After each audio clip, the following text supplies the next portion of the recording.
guztioi eta ongi etorriak gaurkoan ere. Gaurko honetan hasiera emango diogu datorren apirilaren 6 arte iraungo duen Gutun Zuria Bilboko Letren nazioarteko jaialdiari. Buenos días a todos y a todas y bienvenidos y gracias por estar hoy aquí una vez más.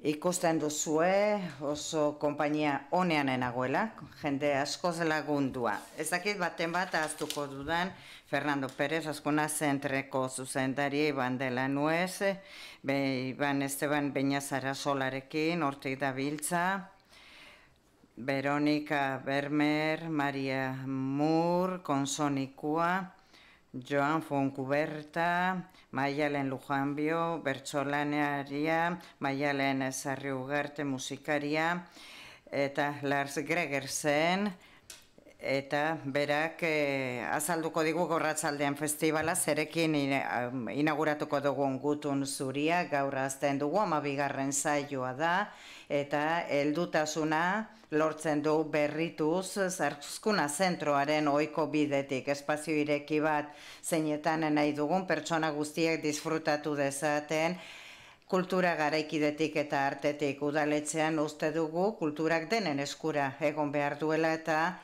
ahaleginak egiten ditugu beti, eta horren lekuko da Gutun Zuria, jaialdi bat, literatura artearekin harremanetan aztertuko duen audiovisualarekin, argazkiarekin eta barrekin.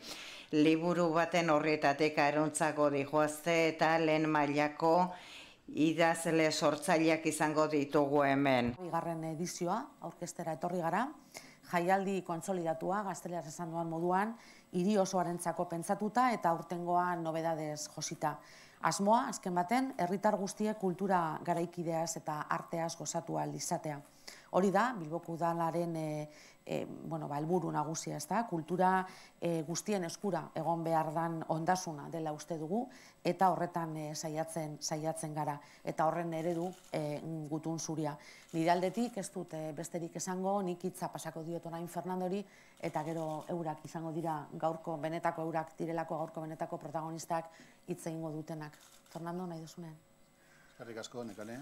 Eskerrik asko guztioi etortzeagatik, bertaratzeagatik. Esan duzunez, jaialdi hau erreferente bat da, testuinguru artistiko garaikidearen barruan, literaturarekin interesa duten guztientzako. Edizio honetan, hitzak liburuetako horrien mugak gainditzen ditu, eta harremanetan jartzen da gainerako disiplina artistikoekin. Hain zuzen, musikarekin, artearekin, poesiarekin, fotografiarekin eta ikus-entzunezkoekin. Tailerren bidez egiten dut hori esaterako Veronika Gerberrek arteak dituen aukera narratiboak erakusteko proposatzen digun tailerrarekin. Argitalpen independentearen inguruko eta euskal literatura ekoizpeneko agenteen topaketekin ere bai. Euskarazko narratiba beste alderdi batzuetara nola hedatu den jorratuko duten elkarrizketa eta mai inguruekin.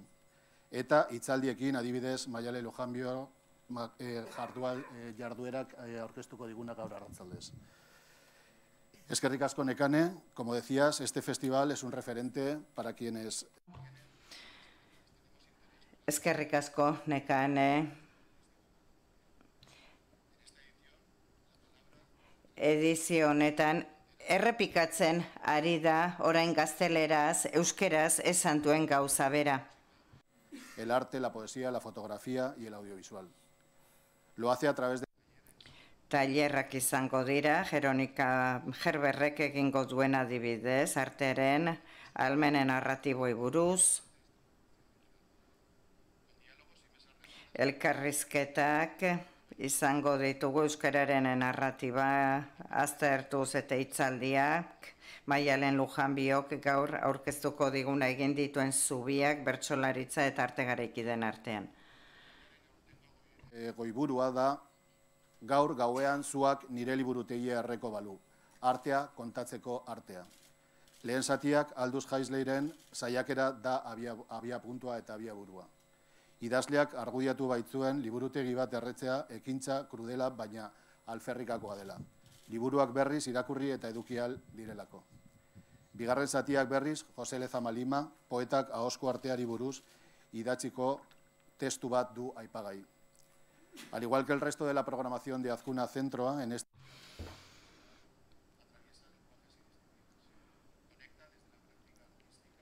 praktika artistikoa forma desberdinak hartzen ditu kontutan, publiko zabala kontuan eduki zentzu honetan Gutun Zuriak, orain aste batzutan esaten genuen bezala, sekula erreala ez beti egiazko erakusketarekin uztertzen da. Irailaren 22 arte zabalik egongo da. Azkuna Zentroko taldearen konplizitateari esker egin ahal izan dugu. Eta Instituto Frantsesarekin elkarlanean jardun gara. Eskerrak eman nahi dizkiet guztiei edizio berri hau abian jartzeko egindako lanarengatik. Paso ahora la palabra a Iván de la Nuez, quien nos dará más detalles de lo que tendremos esta. Iván de la Nuezek dauka orain hitza. Baita ere, Iñaki eta Bernaten izenean ere hitz egingo dut, eta erakusketaren komisario bezala hitz egingo dut. Gutun Zuria honen ideia da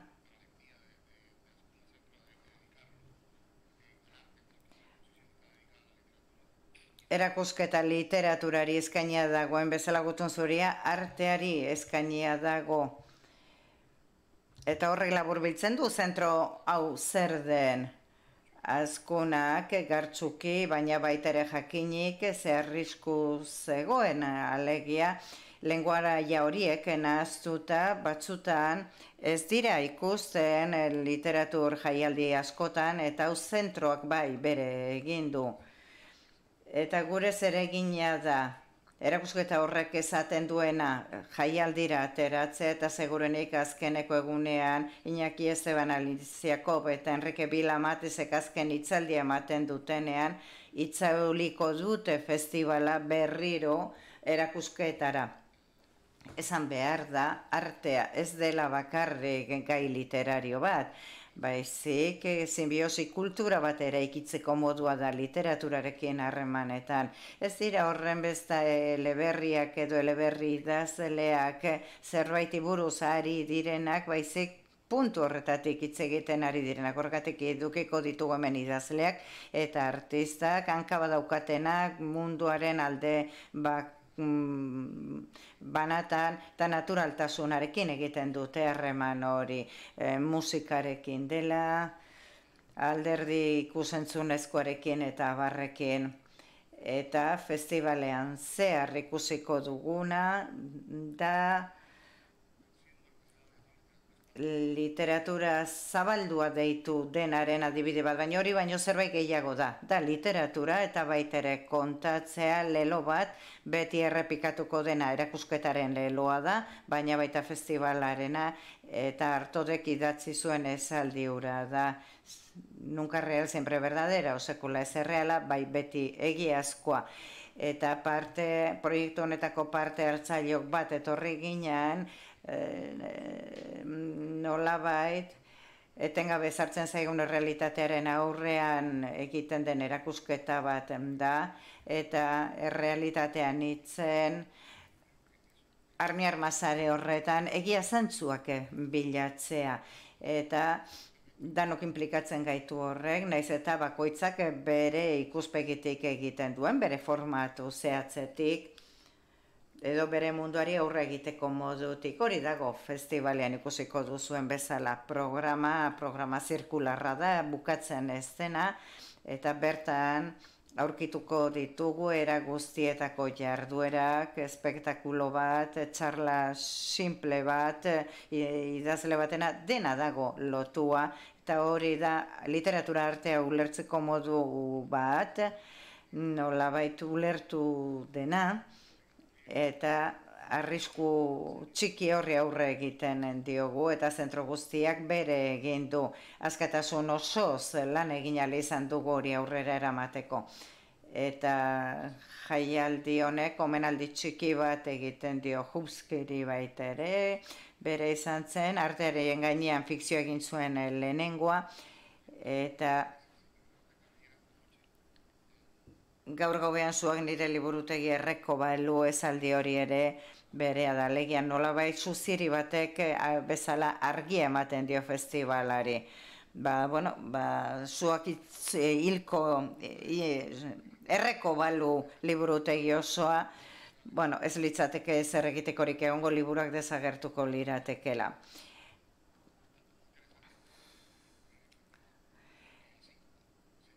Eta testutik arantzago, literatura tradizionaletik aruntzago joaten den bezala, baita ere liburutik aruntzago joaten gara eta bat-batean, ikusiko dugu errezital bat, eta baita kontzertu edo ikuskizun bat, narratiba dena eta ez derrigor liburua, eta alderantziz. Arte bat ikusiko dugu existitzen ez dena, irudiki menean bakarrik dagoena, eta, simbiosi bat eta nazketa bat, 21. Mendearen marka eta programa, hor dago, programa oso bat, jardueraz betea, eta saiatzen gara egon bakoitzean, emango dena jaialdiaren laburpen bat izatea. Hori da nik esateko neukana. Veronika, zurekin hasiko gara, arratsaldeon, egunon,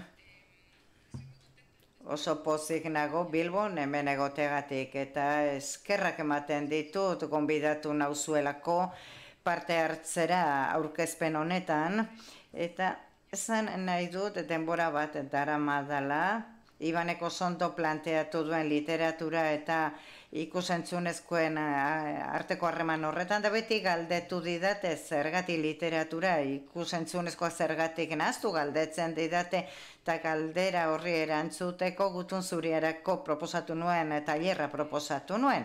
Zeren uste baitut, helburu estetiko bat eta aparte, eta zerbait malguagoa bihurtu nahia lenguaia visual, sonoro, korporal eta literario horiek lortzeko helburu artistiko, estetiko horietatik aruntzago, eta azken boladan pentsatu dut hurbiltzen gaituela nolabait etorkizuneko lenguaia batera, eta horregatik proposatu dut tailer hori, hitzen zuntzik eta zerbait ederra da, esaldi bat da, atera nuena, 1984 liburua adaptatu zuen filmea, eta gainera uste dut Husleiren esaldiarekin ondo lotzen dela. Alegia, hitzen zuntzik eta da, baina modu eraikitzailean, zen 1984 ez da horrela, zuntziketak beste zentzu bat daukatan, nire tailerraren zentzua da, berriro pentsatzea, nola harreman horiek, euskarri desberdinen arteko harreman horiek, aukera emango diguten etorkizunean erabili dezakegun lenguaia bat sortzea eta ulertzea baita ere gertatuko diren gauzak eta beste leku batetik ulertzea, baita beheraien sintaksia eta diskursoren ordenak ere aldatuz, seguruenik da pixka bat zerbait handiegia, baina hortik abiatzen da alegia. Pentsatzetik, bagian literatura eta ikusentzunezkoen arteko harremana azken batean bere helburua da bere sustraitik lenguaia aldatzea, beste bat sortzea guztiz berria etorkizuna ulertzeko bide emango diuna. Donna Harawayk esate baterako denbora darama hori esaten. Behin eta berriz esaten digu, beste historia batzu bilatu behar direla, dio, zeren lazketa egiten duen lenguaia hori, Ibanen erakusketan ikusten dugun bezala, jaialdian ikusiko den bezala, kontranarratiba baterako proposamen bat da. Eta horretan ari gara lanean tailerrean gaur eta bihar. Bai, egun ondanoi. Mila esker gonbitagatik, bi hitzetan, ni pixka bat behasogintzaren ordezkari bezala, edo nolabait. Jarriko nuken ere burua jaialdi hontan eta gaur iluntzean saiatuko naiz gure ikuspegitik panorama bat edo ibilbide bat marrazten. Esango nuke ezin pertinenteagoa dela bersolaritza olako jaialdi batean egotea, hain zuzen gaia letra eta irudia den garaian edo literatura eta arte bisualak hemen aipatu den bezala, eta usten dut bersolaritzak are lehenagoko pauso bat ematen digula, alegia letra baino lehenagokoa eta da hitza, ezta? Alegia hitz ahozkoa. zeinarentzat letra, ja da, hitz idatzia, ja irudi bat litzateken, ahotsaren irudi bat, ez da? Orduan, bueno, oinarrizko maila edo leku horretatik, ahotsaren eta ahozkotasunaren leku horretatik, eta solaritzak berezko duen hitzaren eta hitzaren moldaera eta hitzaren plastizidade horretatik egin ditugun harremanak eta egin ditugun bideak azaltzen saiatuko naiz gaur arratsaldean, eta, bueno, eskerrik asko. Egun hon, asko berriro ere, nire kasuan, ostiraleko inguru batean parte hartuko dut, Erik Dixarri eta Beatriz Txibite poetekin batera. 3 gara idazleak, 3 idatzi dugu euskeraz, eta 3 dauzkagu gure lanetan modu bateko edo besteko harremanak arte garaikidearekin. Beatriz Txibiteren eta Erik Dixarriren kasuan irudiekin eta modu esperimentalagoan edo jokatzen dutela esango nuke, nik gehiago harakatu dut igual arte garaikidearekin lotura daukaten pertsonaietan. Baina, norbere bidetik edo horren inguruan hitz egingo dugula iruditzen zait. Egia esan ez ditut ezagutzen beste biak bai beraien lana, baina ez eurak aurrez aurre, orduan uste dut aukera polita dela el sola sortan elkarren obren arteko antzekotasunak edo aldeak topatzeko. Eta Beña Sarasola arituko da gidari, berak batu gaitu baita ere. Eta horixe, da esateko daukana.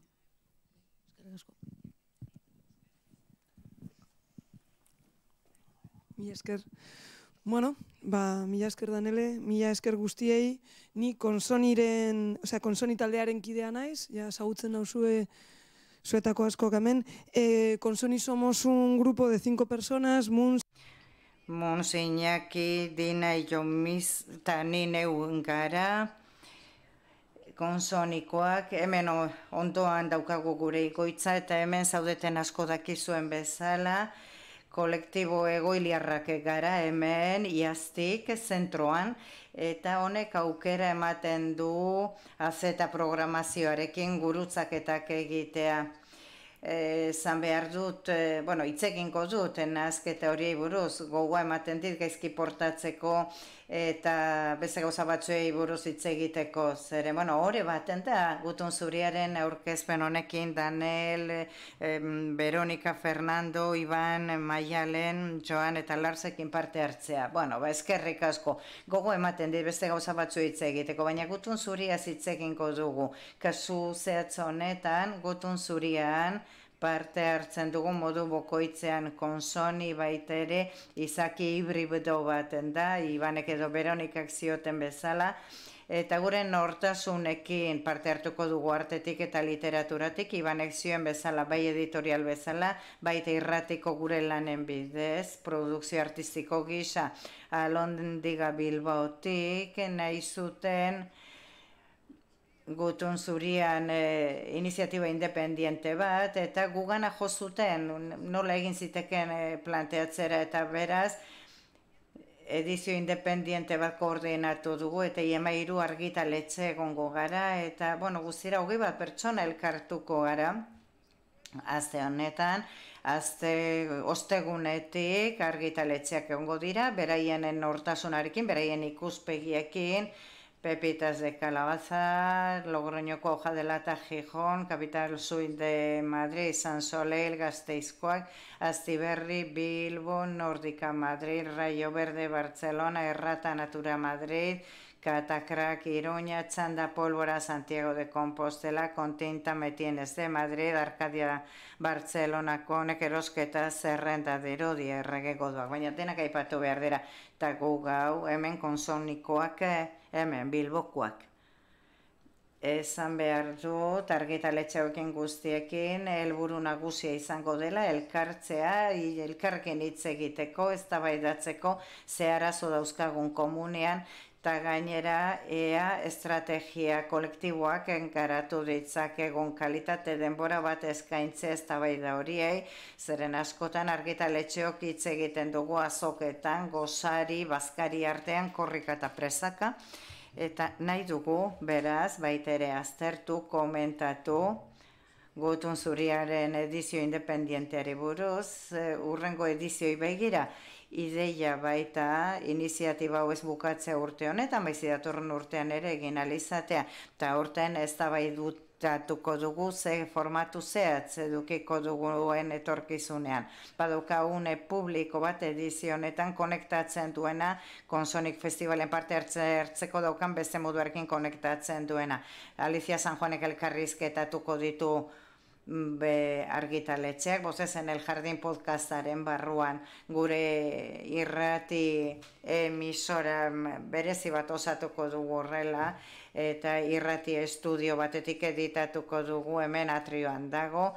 Asteazken ostegun ostiralean Alicia San Juanek hitz egingo du Gutun Zurian parte hartuko duten pertsonekin, hemen daude asko, Berenika Gerber, Iván de la Nuez, Carlos Fonseca, Asociación de Escritores Vascos, eta ostiralean argitaletxe independientei dedikatuko zaie, eta goizean lanean aritutako argitaletxe guztiok audientziarekin partekatuko dugu topaketan gertatua hitz egina. Eta publikoak ezagutu halko ditu sakonkiago, lan forma desberdinak deboratzen ditugun, irensten ditugun liburuen atzean daudenak. Eta baita ere historiak landu behar ditugu.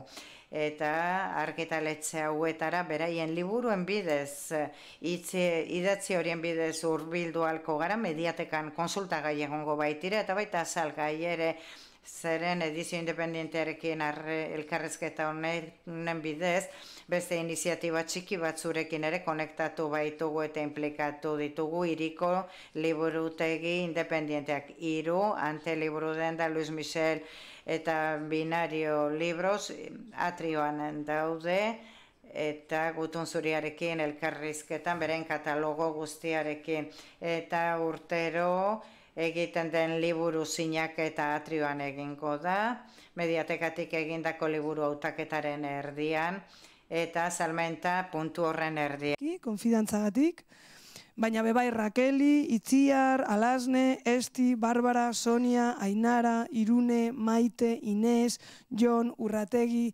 Iban, Olaia, eta jendearentzako arreta taldeari bebai. Sabéis que me van esto de las listas? Baina oraingo honetan prestatu dut desaurretik inorez usteko. Alondiga osatzen duten pertsona guztiei lan eta lan egon dire lagun hauetan beti bezala, eta gogor jarraituko dutela egun hauetan. Mila esker benetan, eta bueno, jarraituko dugu, ikusiko gara egun hauetan.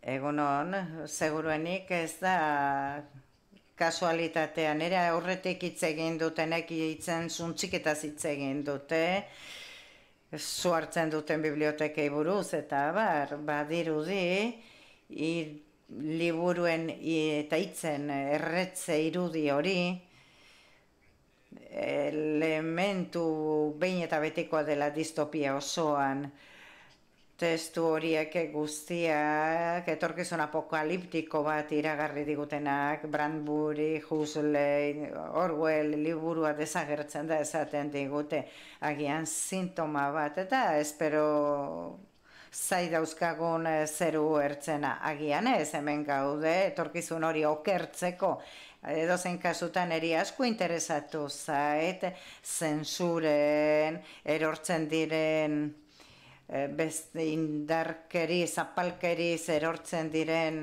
hitzen gauza hori oso erakargarria egiten zait. Azken erakusketa, hemenko Foru Diputazioan egin nuen, eta zensuratutako liburu orrialde batzuk ziren, gehienak inkisizioak zensuratuak, filosofia, erlijio, zientzia, teoria politikako liburu zensuratuak ziren, non zensoreak bere indar guztia erabiltzen zuen, ezagutza zabaldu etzedin, liburuak egiten zituen, ezabatu egiten zituen, batzuetan ezpata puñala sartzen zuen, badauzkat dokumentuak erakusten dutenak zenbateraino hitzaren kontrako indarkeria horrek ekarri dituen egoera benetan harrigarriak, eta hor daude, dokumentatuak daude, eta ojala ez badira errepikatzen. Niri beraz, batez ere irudien gizona naizen aldetik, hitzen argazkia interesatzen zait, eta honetara iritsi naiz bide desberdinetatik. Lehenik interesatzen zaidalako hitza, grafia den neurrian, irudia den neurrian, alegia, hitzen alderdi grafikoa, plastiko esprimitzea, baina aldi berean, baitere, zeren ni beti ulertu baitut, irudia testua dela. Irudiak badauka osaera signiko bat, hitzaren oso antzekoa, eta beraz, irudia bizi denean, irudia bizi da testu inguru batzutan, zeinetan beti hitza presente dagoen, eta guzti honen fruitu bezala, nire lana, beti ibili da joan etorri horretan. Alegia, hitz egiten lagundu diot, edo beste ahotso batzuk argazkiak egin ditut, bihar hitz egingo du, luxu bat izango da niretzat, Kristina de Midelekin berriro topo egitea, gaztea baina karrera profesional izugarrikoa da, eta berarekin partekatzen ditut, hainbat oinarri alegia irudiekin kontakizuna nola izan daiteke guzti sortzailea leihoak irekitzen dituena irudipen eta inteligentziarako. Argazkitik gatozenok ezin dugu gure medioaren historia ahantzi 19. mendean sortu zen argazkia. Iraultza industrialaren fruitu bezala, positibismo, literaturako errealismoaren fruitu bezala, baldintza ideologiko, historiko, ekonomiko batzuk ematen ziren, momentu hartan, albideutu zutenak bere hasiera bitarteko dokumental bat bezala, nahi zuena, irudia mugatu zedila deskribatzera, baina foto argazkiaren munduan segituan egon ziren indarrak bultzatu zutenak, argazkia baita fantasiara ere, irudikapenera ere. Irudi fotografikoak deliratu zezaken, alegia fikzioak adierazi zitzazken, edo modu grafikoago batean adierazita. Gainditu zezaken, deskripzioa kontakizunera iristeko noski baietz. Eta uste dut, 20-30 abanguardiek erakusten dutela, argazkiek lengoia heldu bat daukala, bide ematen duena fikzioan ere murgiltzeko. Eta fikzio hori ez da erabiltzeko, desbariatzeko, edo planteatzeko besterik gabe ametskeria batzuk, guztiz surrealistak, edo prestidigitazio grafikoko jolasak, baizik erreminta bat bezala, errotzeko errealerako hurbilpen bat. Egia egitea, Picassoren aipura esaten zuenean, arteak gezur bat dela egia esateko bidea ematen diguna. Alegia, fikzioa ez da bakarrik espekulazioa, baizik baita ere errealaren eredu bat estrukturatzeko modu bat, eta hori izango da, bihar, honi buruz hitz egingo dugu ikuspegi desberdinetatik, Kristina eta Midelek bihar. Eskerrik asko.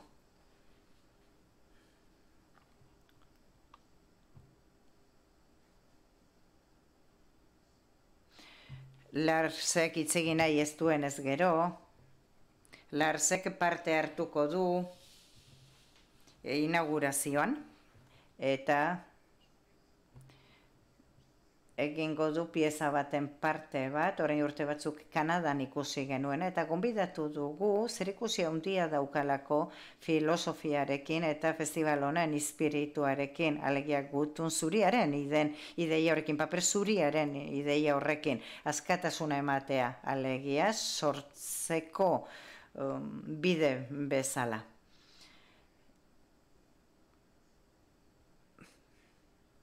Ia galderaren bat edo beste badaukazue. Bai. Si tenéis alguna pregunta. Galderaren bat baldin badaukazue, bestela esaten nuen bezala.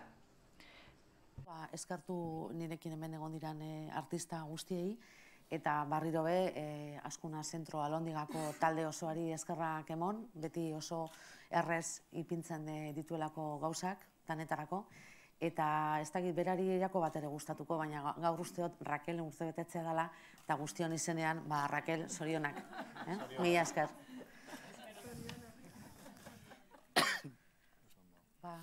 Besterik ez da? Cuando quieras, Lars. Nahi duzunean, Lars.